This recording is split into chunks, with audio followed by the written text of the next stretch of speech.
During a desperately harsh winter, Philip McIver and his wife Dorothy began making biscuits in their farm kitchen to sell at the local market. Now, nearly 50 years later, Farmhouse Biscuits has enjoyed success on an international scale, with the delicious products being served by an array of airlines, hotels and restaurants, and sold everywhere from local corner shops right through to Harrods. Though the business is now in the safe hands of his children, Philip McIver just can't seem to stay away from his wonderful factory, where the biscuits are still made the old-fashioned way. So from very humble beginnings to what you've got now? Yes, not all by myself, though I've had a very, very good team helping me to do it. But yes, nobody's more amazed than we are. It gives you such a thrill to walk into a store in London or in Paris or wherever, and there's your product on the shelves. I bet it fantastic. Does. Well, should we go and have a look at some of the processes and you can show me around this vast place you've now got? Well, I'll have to kick you up. You'll have to get all the That's gear fine. on. I don't mind. Come Okay. on, let's go and have a look round. So, Philip, it all still looks as if it's done the old-fashioned way, the traditional way. Exactly, because when we started with a washing up bowl and doing it by hand, and that is exactly the same action. So we mix our biscuits very slowly and we don't pump them full of air like the big manufacturers do.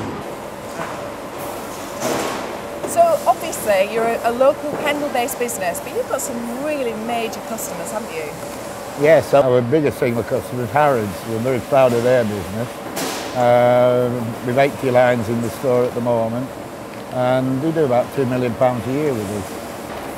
And how does a business in Nelson get in with somebody, you know, as big as Harrods? Well, there's only one way. You've just got to go and knock on the door.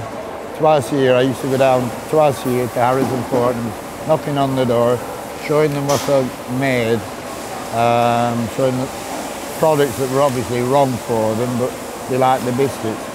Eventually I got wise and I used to go down and say, right, I've got a biscuit factory, what do you want me to make for you? And that was, I think that was the difference. And now, like I say, we've 80 different lines in Harrods. Al Fayed had a big party about 6-7 years ago when the store was 150 years old. And he made a very nice speech and he listed his top 10 suppliers and we were number 8. So I nearly dropped my champagne.